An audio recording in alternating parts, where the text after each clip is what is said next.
नमो नमः। अपठित लघु अनुच्छेदों की श्रृंखला में यह चतुर्थ अनुच्छेद है। संस्कृत भाषा राष्ट्रस्य ऐक्यं साधयति। संस्कृत भाषा राष्ट्रस्य राष्ट्र की ऐक्यं साधयति एकता को साधती है, अर्थात संस्कृत भाषा राष्ट्र को एकत्रित करती है, राष्ट्र को एकता के सूत्र में बांधती है। दिव्या गीर्वाण वाणी सर्व रम्या मधुरा च अस्ति।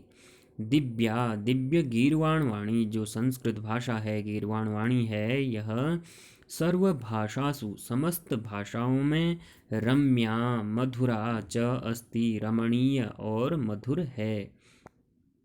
संस्कृतस्य सूक्तयः अस्माकं जीवनस्य दिशां निर्धारयन्ति। संस्कृतस्य सूक्तयः संस्कृत की सूक्तियाँ अस्माकं जीवनस्य हमारे जीवन की दिशा को निर्धारयन्ति निर्धारित करती है। तो संस्कृतस्य सूक्त संस्कृत की सूक्तियाँ हमारे जीवन की दिशा को निर्धारित करती हैं। जीवनस्य सर्वेषु संस्कारेषु संस्कृतस्य प्रयोगः भवति। जीवनस्य जीवन के सर्वेषु समस्त संस्कारेषु संस्कारों में संस्कृतस्य संस्कृत का प्रयोग भवति होता है। जीवन के समस्त संस्कारों में संस्कृत का प्रयोग होता है, संस्कृत भाषा का प्रयोग होता है। संस्कृतस्य गौरवं प्रति कस्यापि हृदये कोऽपि संशयः न अस्ति। संस्कृतस्य गौरवं प्रति संस्कृत के गौरव के प्रति कस्यापि हृदये किसी के भी हृदय में कोई भी संशय न अस्ति नहीं है। संस्कृत के गौरव के प्रति किसी के भी हृदय में कोई भी संशय नहीं है। सर्वे संस्कृति बोधकाः ग्रंथाः मूलरूपेण संस्कृत भाषायाम् एव लिखिता सन्ति। सर्वे संस्कृति बोधकाः सर्वे समस्त संस्कृति बोधकाः संस्कृति के बोधक ग्रंथाः ग्रंथ मूल रूप से संस्कृत भाषायाम एव संस्कृत भाषा में ही एव माने ही लिखिता संति लिखे गए हैं। समस्त संस्कृति के बोधक संस्कृति को बताने वाले ग्रंथ मूल रूप से संस्कृत भाषा में ही लिखे गए हैं।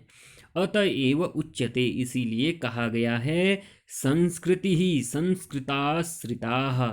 संस्कृति ही जो संस्कृति है हमारी वह संस्कृताश्रिताः संस्कृत के आश्रित है। संस्कृति ही संस्कृत आश्रिताः संस्कृति हमारी संस्कृत के आश्रित है। संस्कृति किसके आश्रित है? संस्कृति के ही आश्रित है। अब एक पदेन उत्तरम लिखत, एक पद में आपको उत्तर लिखना है।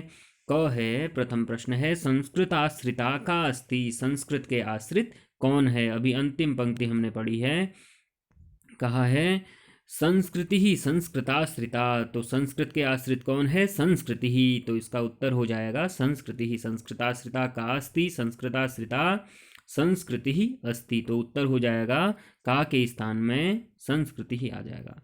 अगला प्रश्न है संस्कृत सूक्तयः कस्य दिशां निर्धारयन्ति। संस्कृत सूक्तयः संस्कृत की सूक्तियाँ कस्य दिशां किसकी दिशा को निर्धारयन्ति निर्धारित करती हैं। तो संस्कृत की सूक्तियाँ किसकी दिशा को निर्धारित करती हैं? दूसरी पंक्ति में लिखा है संस्कृतस्य सूक्तयः अस्माकं जीवनस्य दिशां निर्धारयन्ति। संस्कृत की जो सूक्तियाँ हैं वह अस्माकं हमारे जीवनस्य दिशां निर्धारयन्ति जीवन की दिशा का निर्धारण करती हैं। तो उत्तर हो जाएगा संस्कृत सूक्तयः कस्य दिशां निर्धारयन्ति। संस्कृत की सूक्तियाँ किसकी दिशा को निर्धारित करती हैं? तो किसके के स्थान पर आ जाएगा? जीवनस्य जीवन की दिशा को निर्धारित करती हैं। तो इसका एक पद में उत्तर हो जाएगा जीवनस्य। अब पूर्ण वाक्येन उत्तरतः अगला प्रश्न है जीवनस्य केषु क्षेत्रेषु संस्कृतस्य प्रयोगः भवति। जीवन के किन क्षेत्रों में संस्कृतस्य संस्कृत का प्रयोगः भवति प्रयोग होता है? तो उत्तर यहाँ पर है तीसरी पंक्ति में है जीवनस्य सर्वेषु संस्कारेषु संस्कृतस्य प्रयोगः भवति। तो यह इसका उत्तर हो जाएगा जीवनस्य सर्वेषु संस्कारेषु संस्कृतस्य प्रयोगः भवति। जीवनस्य केषु क्षेत्रेषु संस्कृतस्य प्रयोगः भवति। जीवनस्य सर्वेषु संस्कारेषु संस्कृतस्य प्रयोगः भवति। जीवन के समस्त संस्कारों में संस्कृत का प्रयोग होता है।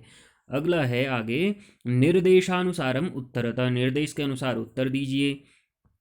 तो इसमें प्रश्न है, सर्वभाषासु इति पदे का विभक्ति। अब जो भी प्रश्न में निर्देश दिया गया है उसके अनुसार आपको उत्तर देना है। तो क है सर्वभाषासु इति पदे का विभक्ति। सर्वभाषासु यह पद दिया गया है सभी भाषाओं में, इसका अर्थ है इति पदे, इस पद में का विभक्ति ही, कौन सी विभक्ति है यह पूछा गया है।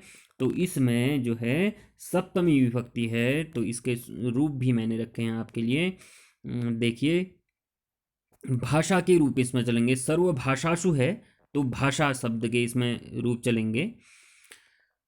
भाषा, भाषे, भाषाः, भाषां, भाषे, भाषाः, भाषया, भाषाभ्यां, भाषाभि, भाषायै, भाषाभ्यां, भाषाभ्यः, भाषायाः, भाषाभ्यां, भाषाभ्यः, भाषायाः, भाषयोः, भाषाणां, भाषायां, भाषयोः, भाषासु, हे भाषे, हे भाषे, हे भाषा, इस प्रकार से।